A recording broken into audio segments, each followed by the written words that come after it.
So hello everyone. तो आज का जो हमारा टॉपिक होगा वो जेनेटिक्स का लेक्चर नंबर 2 होगा और लेक्चर नंबर 1 में हम लोग ने बेसिक्स के ऊपर बात किया।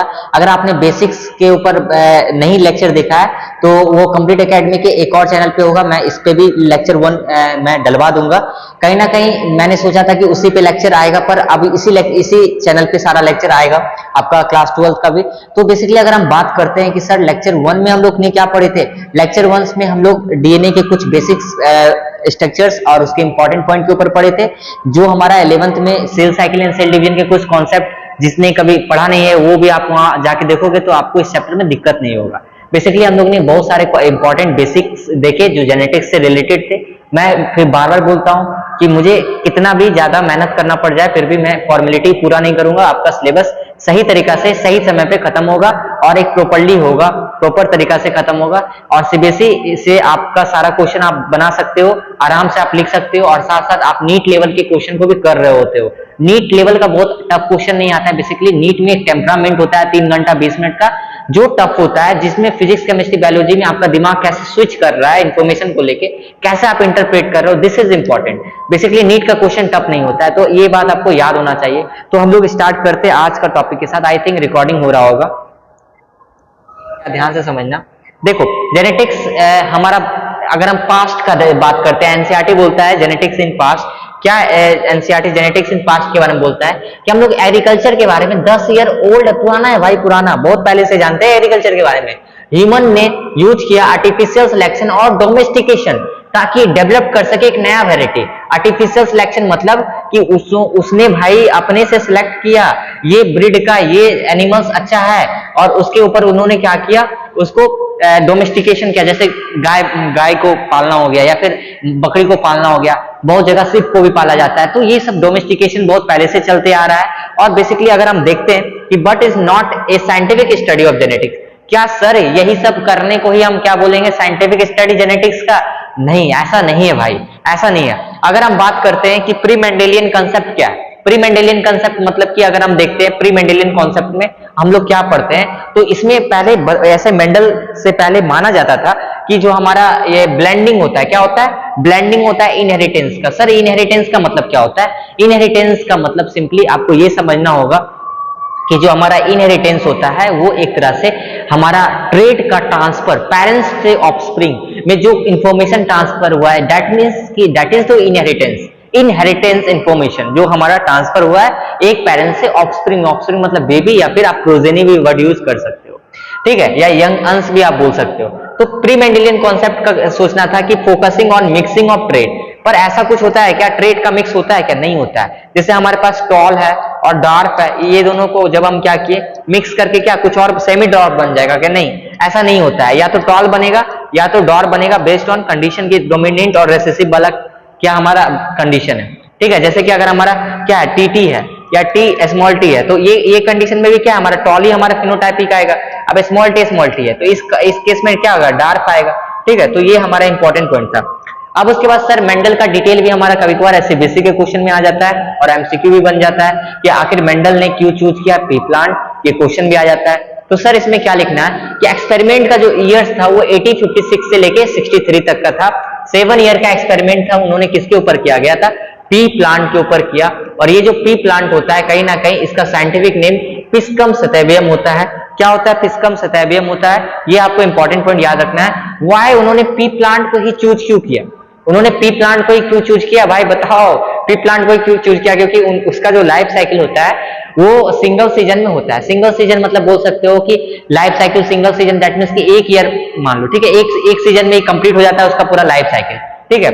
ये बाइसेक्सुअल फ्लावर होता है। कैसा होता है? बाइसेक्सुअल फ्लावर होता है। अगर हम बाइसेक्सुअल फ्लावर का मतलब समझते हैं, दैट मींस कि जिसके पास male and female reproductive part, that means कि रिप्रोडक्टिव जो फ्लावर होगा उसमें मेल और फीमेल पार्ट दोनों होगा, ठीक है। That means we are saying bisexual, okay. अब उसके बाद आता है क्रॉस एंड सेल्फ पॉलिनेटेड। ये क्रॉस भी कर सकता है और सेल्फ पॉलिनेटेड। सर क्रॉस का मतलब क्या हुआ? सर क्रॉस का मतलब कुछ ऐसा हुआ, क्रॉस का मतलब क्या हुआ? कुछ ऐसा हुआ। ध्यान से समझ। ये हमारे पास पेन सिलेक्ट हो जाओ यार, ग्रीन कलर, फास्ट फास्ट देखो। तो ये हमारे पास क्या है? ग्रीन सिलेक्ट किया ना, तो थोड़ा सा सोच के रहा भाई, बहुत पीटेंगे। देखो यहाँ पे देख, अब ये ग्रीन कलर का हमारे पास पेन सिलेक्ट हो गया है। तो आप देख पा रहे होगे कि हमने दो प्लांट बनाया और दोनों प्लांट में क्या है, लीफ बना देते हैं अच्छा से। अब उसके बाद एक फ्लावर बना देते हैं, फ्लावर बन जा, हाँ एक फ्लावर बन जा। जब क्रॉस होगा तो दूसरे प्लांट के साथ क्या होगा, क्रॉस पॉलिनेशन होगा। सर सेल्फ पॉलिनेशन कैसे होगा सर, इसी के प्लांट के इसी के साथ हो जाएगा, तो इसको हम सेल्फ पॉलिनेशन बोलते हैं। ये कहीं ना कहीं इसमें कॉन्ट्रास्टिंग ट्रेट होता है। कैसा होता है, हैव अ कॉन्ट्रास्टिंग ट्रेट होता है, ध्यान से समझना। कॉन्ट्रास्टिंग ट्रेट का मतलब होता है कि टॉल है, इसके साथ डार्क है, इसका भाई है, ठीक है। टॉल है तो डार्क है, तो हम क्या बोल सकते हैं, राउंड है, तो इसके साथ क्या हो सकता है, रिंकल हो सकता है। ये कॉन्ट्रास्टिंग है, इसके साथ एक और ट्रेट है, ठीक है। जैसे एक टॉल है तो एक डार्क है, एक राउंड है तो एक रिंकल है। इसी तरह से इन्होंने क्या किया, कॉन्ट्रास्टिंग कैरेक्टर दिया था। अब उसके बाद हमारे पास नेक्स्ट पॉइंट आता है कि सर मेंडल का जो लॉ ऑफ इनहेरिटेंस था वो था क्या। अब देखो मेंडल का जो लॉ ऑफ इनहेरिटेंस था, मेंडल ने कंडक्टेड किया हाइब्रिडाइजेशन एक्सपेरिमेंट, किसके ऊपर, गार्डन पी के ऊपर। किसके ऊपर, गार्डन पी के ऊपर। अब पी प्लांट के ऊपर सर उन्होंने हाइब्रिडाइजेशन एक्सपेरिमेंट किया, जिसको हम लोग लॉ ऑफ इनहेरिटेंस बोलते हैं। उन्होंने क्या किया, या तो उन्होंने कंडक्टेड किया आर्टिफिशियल पॉलिनेशन, या तो वो क्रॉस पॉलिनेशन कराया, आर्टिफिशियल पॉलिनेशन और क्रॉस पॉलिनेशन कराया। अब देखो यहाँ पे हमारे पास क्रॉस पॉलिनेशन और हम लोग बात कर चुके हैं। अब हमारे पास बात आता है कि सर उन्होंने सेवरल ट्रू ब्रीडिंग वेराइटीज, इसका क्या मतलब होता है, several true breeding P lines. Several true breeding P lines का क्या मतलब होता है, ध्यान से समझना। जब किसी भी सेवरल ट्रू ब्रीडिंग लाइन्स का क्या मतलब होता है, जब किसी भी हम लोग प्लांट को सेल्फिंग लगातार करते हैं, that is called true breeding lines, ठीक है। तो हमारे पास क्या बोल सकते हैं कि it is one that having undergo continuous self pollination for several generation. जब किसी सेवरल जनरेशन के लिए उसको कंटिन्यूअस सेल्फ पॉलिनेशन करते हैं तो हम लोग वर्ड यूज करते हैं true breeding line. Mendel select किया था कितना, 14 ट्रू ब्रीडिंग लाइंस को, प्लांट का वेराइटीज को as a pair which were similar except for one character which is contrasting trait। मतलब कि एक कैरेक्टर दूसरे कैरेक्टर के कॉन्ट्रास्ट होगा। कॉन्ट्रास्ट मतलब जैसे टॉल होगा तो डार्क होगा, राउंड होगा तो रिंकल होगा। आपको याद क्या रखना है, उन्होंने 14 ट्रू ब्रीडिंग लाइंस को चूज किया, बार बार सेल्फिंग कर करके रिजल्ट देख के ये बात रखा कि ये 14 ट्रू ब्रीडिंग वेराइटीज है जो आपको पी प्लांट में देखने को मिला। अब उसके बाद उन्होंने क्या बोला कि इसमें से कुछ हमारे पास वेराइटीज है जिसको हम लोग पढ़ते हैं, ठीक है। जैसे कि यहाँ पे आपको ऐसा करो, इसको सही करना आप थोड़ा सा, आई थिंक ये सही है, ऐसा करो, इसको थोड़ा सा कट करो, यहाँ पे आप इन्फ्लेटेड डालो, ठीक है, इन्फ्लेटेड, और यहाँ पे क्या होगा, कॉन्स्ट्रिक्टेड। अब सही है, देखो। सो सबसे पहले हमारे पास क्या है, स्टीम का हाइट, सर टॉल भी होगा डोमिनेंट में, अगर रेसेसिव है तो डार्क होगा। टॉल मतलब कुछ ऐसा होगा, डार्क मतलब कुछ ऐसा होगा, स्टीम का हाइट, ठीक है। ये हमारा क्या, स्टीम है। अब उसके बाद सर हमारे पास फ्लावर का कलर कैसा होगा, या तो वायलेट होगा डोमिनेंट है तो, अगर रेसेसिव है तो व्हाइट होगा। फ्लावर का पोजीशन क्या है सर, या तो एक्सियल होगा या तो टर्मिनल होगा, या तो एक्सियल होगा या तो क्या होगा, टर्मिनल होगा। तो एक्सियल मतलब आगे और टर्मिनल मतलब बीच में आप बोल सकते हो, ठीक है। तो एक्सियल और टर्मिनल दो पोजीशन उन्होंने डिफाइन किया। अब उसके बाद हमारे पास क्या आता है कि सर पोड का शेप कैसा होगा, पोड का शेप या तो इन्फ्लेटेड होगा, ठीक है, या तो कॉन्स्ट्रिक्टेड होगा, है ना, जिसके अंदर आपका क्या होता है, पी प्रेजेंट होता है। उसको पोड का कलर क्या होगा सर, पोड का कलर या तो ग्रीन होगा या तो येलो होगा, ठीक है सर, समझ में आ गया। सर सीड का शेप क्या होगा, या तो राउंड होगा या तो कैसा होगा, रिंकल होगा, या तो राउंड होगा या तो रिंकल होगा। सीड का कलर आपके सीड का शेप क्या होगा, या तो राउंड होगा या तो रिंकल होगा। सीड का कलर कैसा होगा, या तो येलो होगा या तो ग्रीन होगा, ठीक है, या तो येलो होगा या तो ग्रीन होगा। रेसेसिव में ग्रीन होगा, डोमिनेंट में आपका येलो होगा। ये क्वेश्चन आपका आता है मेनली आपका, ठीक है। इससे नीट में भी क्वेश्चन बन जाते हैं डोमिनेंट और रेसेसिव कैरेक्टर के साथ। सर डोमिनेंट क्या होता है सर, जो दिखता है। रेसेसिव मतलब जो फेनोटाइप में जो नहीं दिखता है, प्रेजेंट तो होता है। डोमिनेंट मतलब जो प्रेजेंट होता है, जो दिखता है, that is a dominant character. अब उसके बाद आगे आते हैं। अब हमारे पास आखिर एक इंपॉर्टेंट पॉइंट आ जाता है, सर क्रॉस मेंडल ने क्या कराया। क्रॉस तो करवाया था ना मेंडल ने, तो अब हम लोग मेंडल का क्रॉस पढ़ते हैं। Basically this is a very important topic. तो आप लोग को पता होगा कि अगर हम बात करते हैं कि प्योर पेरेंट्स मतलब कि ट्रू ब्रीडिंग लाइन्स, तो उन्होंने क्या कराया, क्रॉस कराया। ट्रू ब्रीडिंग लाइन्स वर्ड हम लोग यूज कर रहे हैं, जहां पे टॉल और डार्क को लिया, ठीक है, टीटी और स्मॉल टीटी। यहाँ पे पेरेंट्स क्या है, प्योर है। पेरेंट्स कैसा है, प्योर है। तो यहाँ पे F1 हाइब्रिड दैट मींस कि फिलियर प्रोजेनी को यूज किया गया, और जहां पे उन्होंने क्या देखा कि F1 हाइब्रिड में सारा प्लांट टॉल आया। क्या आया, सारा प्लांट टॉल आया। जब उन्होंने क्या किया, दो प्लांट को क्रॉस कराया, ठीक है, एक छोटा प्लांट एक बड़ा प्लांट, जब उन्होंने क्रॉस कराया तो आप देख सकते हो कि एक तो आपको क्या है, स्मॉल टीटी ले लेना है। अब उसमें उन्होंने जब टॉल और डार्क को लिया तो प्योर प्लांट है ना भाई, प्योर मतलब यहाँ पे हाइब्रिड आपको दिख रहा है क्या, कोई ऐसे भी दिख रहा है क्या, नहीं दिख रहा है, या कोई ऐसे दिख रहा है, नहीं दिख रहा है, ये दोनों क्या है, नहीं दिख रहा है। तो आप क्या समझ रहे हो, इसका मतलब कि कहीं ना कहीं उन्होंने जो क्रॉस कराया, उन्होंने true breeding, true pure breeding lines को लिया ना, मतलब कि या तो पूरा टॉल है या तो पूरा डॉर्क है। इतना बात समझ में आया। और उन्होंने F1 हाइब्रिड मतलब फिलियर जनरेशन, मतलब जब उन्होंने सबसे पहले F1 में मतलब फर्स्ट बार जब क्रॉस कराया तो पूरा टॉल आया और F1 हाइब्रिड आया, दैट मींस कि कुछ इस तरह से आया होगा, ठीक है। अब देखो, Mendel observe that all F1 progeny will be toll like one of its parents. तो आपको लिखना है जब F1 में क्या आया, जब आपका क्रॉस पूछे क्वेश्चन में तो ये पूरा लिखना है। मैंने अच्छा से लिखा है यहाँ पे कि सर उन्होंने क्या किया, जब क्रॉस कराया तो मेंडल ऑब्जर्व किए कि जो F1 प्रोजेनी है वो सारा टॉल आए like one of the parents none were dwarf, ठीक है। He made similar observation for the other pair of trait. He found that F1 always resemble either one of the parents, that of the trait of the other parents not seen in them, ठीक है। अब ध्यान से देखो हम क्या बोल रहे हैं। उन्होंने क्या देखा, He made similar observation for the other pairs of the trait. He found that F1 में क्या हुआ कि either one of the parents के जैसा देखने को मिला, टॉल दिखा तो टॉल ही दिखा, डॉर्क तो दिखा नहीं। F1 में क्या दिखा, टॉल ही दिखा था, ठीक है। And the trait of the other parents was not seen in them, ठीक है। अदर पेरेंट्स मतलब कि डॉर्क का नहीं दिखा, सिर्फ F1 में क्या दिख रहा था, टॉल दिख रहा था। ये इंपॉर्टेंट कंक्लूजन यहां से निकल के आता है। अब ध्यान से देखो, अब उसके बाद हमारे पास कुछ इंपॉर्टेंट पॉइंट और है जो हम लोग को समझना है। अब हम लोग क्या किए, इसको F2 में फिर से सेल्फ पॉलिनेटेड कराएं। F2 में मतलब कि फिलियर प्रोजेनी F2 आप बोल सकते हो, ठीक है। यहाँ पे क्या हुआ कि जब हम लोग सेल्फ पॉलिनेटेड कराएं F1 का, ही surprise found that F2 generation में क्या हुआ, कुछ ऑफस्प्रिंग जो थे वो डार्क आ गए। कुछ ऑफस्प्रिंग कैसे आ गए, डार्क आ गए। डार्क आ गए तो क्या हो गया हमारा, कहीं ना कहीं देख पा रहे होंगे, the character was not seen in F1 generation was now express. तो F2 में जब ऐसा हुआ तो वो तो भाई आश्चर्यचकित रह गया। सर F2 में आश्चर्यचकित क्यों रह गया, क्योंकि F2 में क्या हुआ कि F2 में F1 तो डार्क दिखा नहीं था, सिर्फ टॉल दिखा था, मतलब हाइब्रिड बना होगा ना F1 में, इसका मतलब ये था कि कुछ इस तरह बना होगा, ठीक है, कुछ इस तरह भी हमारा बना होगा। तो ये एक इंपॉर्टेंट पॉइंट आया कि F1 में तो हमारा सिर्फ करेक्टर हमारा टॉल ही बना था सर, पर F2 में जब हम सेल्फिंग कराएं तो हमारे पास डॉर्फ भी दिख गया। सर कैसे दिखा, सर आप पनेट स्क्वायर से क्यों नहीं बता रहे हो? अरे भाई पनेट स्क्वायर जो हमारा था वो आरसी पनेट ने दिया था मेंडल के एक्सपेरिमेंट के बाद से, मेंडल को पता नहीं था, इसलिए जब मेंडल का पढ़ रहे हैं तो हम अभी पनेट स्क्वायर डायरेक्टली नहीं पढ़ेंगे, पनेट स्क्वायर के पास जाएंगे हम लोग। देखो ध्यान से, तो character was not seen F1 was now express. अब उन्होंने क्या किया, F2 में F1 हाइब्रिड को सेल्फिंग कराया। हम लोग जब सेल्फिंग कराएं तो ध्यान से देखना, इसको जब हम लोग क्या कराएं, सेल्फी कराएं, ठीक है।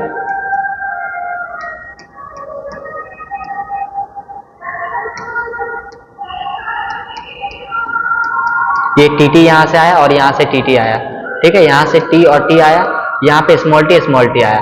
तो आप देख पा रहे होगे कि आपके पास क्या आया, टॉल आया ना। एक को टीटी हम नाम रख दे देते हैं, इसको हम क्या करते हैं, ये वाला हो गया, इसको हम एक यहाँ स्मॉल टी और कैपिटल टी, एक को स्मॉल कैपिटल, यहाँ पे डॉर्क को टीटी। आप देख सकते हो कि कहीं ना कहीं यहाँ पे तो आपका जो फिनोटाइपिक है वो तो आपका हाइब्रिड वाला है, पर तीनों तो हमारा क्या है, तीनों हमारा टॉल है ना जी, और एक डॉर्फ है। तो यहाँ पे देखो ये इंपॉर्टेंट कंक्लूजन था कि जो करेक्टर हमारा F1 में नहीं दिख रहा था वो हमको F2 में अब दिख रहा था, दैट मींस कि एक हमारा डॉर्फ आ गया था। Sir homozygous, heterozygous, dominant, recessive, ये सब क्या होता है? होमोजाइगस मतलब कि जब देखो सेम हमारा है, दैट मींस कि टी है तो कैपिटल टी ही होगा, स्मॉल टी है तो स्मॉल टी ही होगा, दैट मींस कि होमोजाइगस है।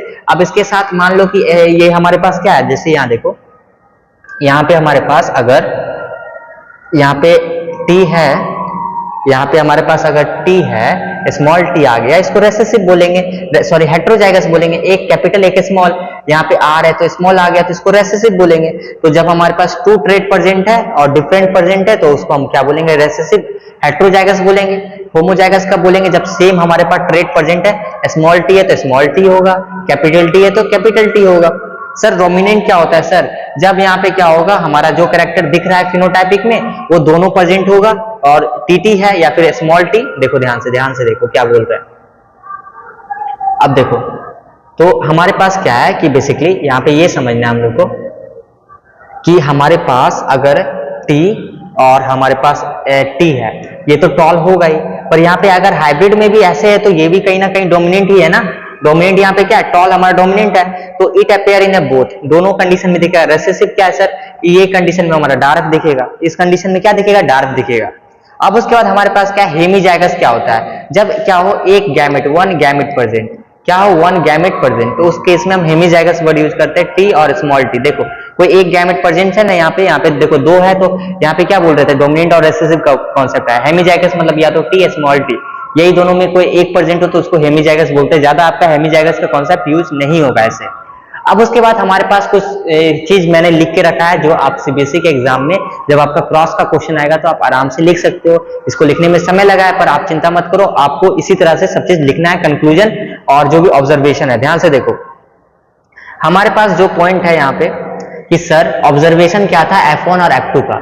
F1 में जनरेशन क्या, F1 में क्या दिखा हम लोग को, आइदर किसी एक पेरेंट्स के जैसा कंप्लीटली दिखा, ओके सर। F2 जनरेशन में क्या हुआ सर, दोनों पेरेंट्स के जैसा दिखा और रेशियो क्या था, ध्यान से देखो रेशियो क्या था, अगर हम पनेट स्क्वायर के माध्यम से ही निकालते हैं तो रेशियो कुछ ऐसा था, T T T small T, T capital T small T small T small T, कुछ ऐसा आया भाई, कुछ ऐसा आया। दैट मीन्स की रेशियो हमारा कैसा था, दो वो तो सेम आया, तो यहाँ पे हम बोल सकते हैं 1:2:1। दैट मीन्स की टोटल कितना आया, टोटल हमारा टॉल कितना आया, 3 आया, 3:1 हम बोल सकते हैं। एक डॉर्फ आया तो F2 जनरेशन में क्या था, 3 हमारा डॉर्फ आया, सॉरी 3 हमारा टॉल आया, एक हमारा डॉर्फ आया, तो 3:1 हम बोल रहे हैं। अच्छा सर ये 3:1 क्या है सर, ये फिनोटाइपिक है। जीनोटाइपिक क्या है, 1:2:1। एक कैसा था, पूरा टॉल था, एक कैसा था, टॉल डॉर्फ था, दो मतलब टॉल डॉर्फ था, एक हमारा पूरा डॉर्फ था, ठीक है। तो अब हम लोग बात करने वाले हैं, अच्छा फिर से रिपीट कर देते हैं, मे भी कुछ गलत बोल दिए होंगे।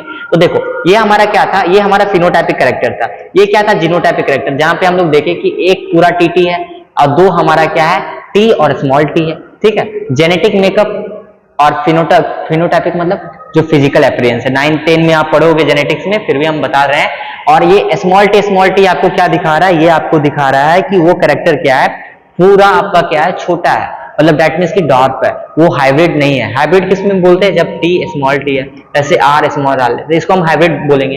कंक्लूजन क्या निकला सर, एनसीईआरटी एक वर्ड लिखता है, एक लाइन लिखता है जिसको आपको पता होना चाहिए कि कहीं ना कहीं उस वक्त कुछ आपका डीएनए नाम का चीज नहीं आया था, तो उस वक्त क्या लिखा हुआ है, something being stably passed from parents to offspring unchanged manner through gamete. तो गैमेट के माध्यम से कुछ अनचेंज मैनर से पास करता है, और जिसको हम लोग क्या नाम रख दिए, फैक्टर, जिसको हम क्या बोल दिए, फैक्टर बोल दिए। उस वक्त लोग नहीं जानते थे सर डीएनए पास होता है या फिर आपका जो कैरेक्टर इंफॉर्मेशन पास होता है वो डीएनए के फॉर्म में पास होता नहीं। उस वक्त मेंडल साहब ने नाम रख दिया फैक्टर, जो आपके एनसीईआरटी में लिखा हुआ है, ठीक है। Factor pass from parents to progeny through gamete, not so blending, not get mix. That means की टॉल और डार्क ट्रेट क्या होगा, आपका आइडेंटिकल होगा। टॉल और डार्क आपका क्या होगा, या तो टॉल होगा या तो डार्क होगा, ऐसा नहीं कि उसके बीच का कुछ आ जाए सेमी डार्क, नहीं। Type and did not show any blending, this is, तो that is all the offspring where या तो टॉल होगा या तो डार्क होगा, नॉन वेयर बिटवीन हाइट, ऐसा कोई भी नहीं होगा कि जो उसके बीच का हाइट का होगा। अब हमारे पास नेक्स्ट कॉन्सेप्ट क्या आता है कि सर आप हमको बताओ और क्या लिखना है, similar result were obtain with the other trait. ऐसा नहीं कि दूसरे ट्रेट के साथ ये एक्सपेरिमेंट करेंगे F1 और F2 के साथ कुछ और रिजल्ट आ जाएगा, नहीं जी। फिनोटाइपिक में जो आपका रेशियो था वो 3:1 आएगा, और जीनोटाइपिक में जो रेशियो था 1:2:1 ही आएगा। आपका मोनोहाइब्रिड क्रॉस हम लोग पढ़ रहे हैं ना, तो उसके साथ यही आएगा। तो यहाँ पे क्या लिखा हुआ है कि similar result were obtain with the other trait that were studied only of the parental trait were express in the F1 generation while the F2 stage both the trait express, और जिसको हम 3:1 बोल रहे हैं, जो हमारा क्या है फिनोटाइपिक था, जीनोटाइपिक 1:2:1 था। अब उसके बाद हम लोग मेंडल के कुछ लॉ के बारे में पढ़ते हैं। मेंडल का लॉ क्या था, लॉ ऑफ डोमिनेंस और लॉ ऑफ सेग्रीगेशन। तो देखो लॉ ऑफ डोमिनेंस और लॉ ऑफ सेग्रीगेशन को हम लोग डिटेल में पढ़ते हैं, आप इसका स्क्रीनशॉट ले लो पहले। तो मेंडल के प्रोपोजिशन को मैंने फिर से एक बार लिख दिया है, आप उसको एक बार फिर से देख लो। आई थिंक कि इसको हम लोग लास्ट करते हैं, नेक्स्ट लेक्चर में हम लोग यहाँ से स्टार्ट करेंगे मेंडल लॉ ऑफ इनहेरिटेंस से, ठीक है। काफी ज्यादा बड़ा लेक्चर हो जाएगा, तो हम लोग इसको लास्ट करते हैं, ठीक है। तो देखो आज हम लोग इसको कंक्लूजन पे छोड़ते हैं, और बेसिकली बस मैं आपसे ये बोलना चाह रहा हूँ कि काफी इफर्ट लगता है ये सब करने में।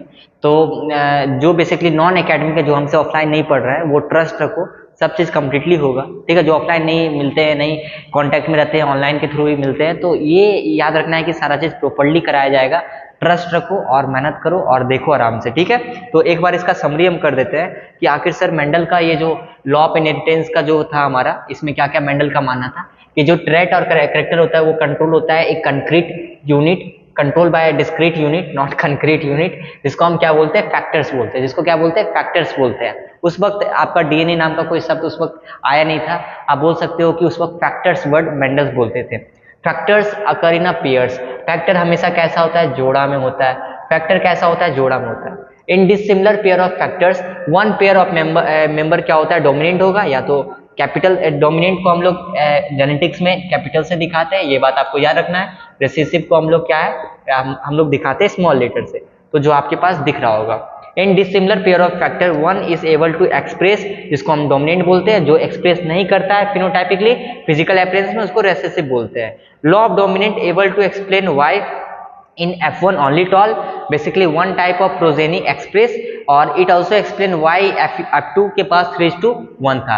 तो लॉ ऑफ डोमिनेंस आप थोड़ा सा समझ सकते हो यहाँ से, पर हम लोग लॉ ऑफ डोमिनेंस आगे और अच्छा से पढ़ेंगे कि लॉ ऑफ डोमिनेंस बस यही बताता है कि ये जो मेंडल का लॉ था कि आखिर F1 में आखिर टॉल ही क्यों आया भाई, और ये हमारा जो F2 में 3:1 रेशियो क्यों आया। Why it also explain why in F2 ratio is 3:1, किस चीज का, फिनोटाइपिक का। जीनोटाइपिक का क्या आया था, 1:2:1, ठीक है। तो हम लोग मिलते हैं नेक्स्ट लेक्चर में, तो थैंक यू फॉर वॉचिंग। तो मजा आया होगा, आई होप।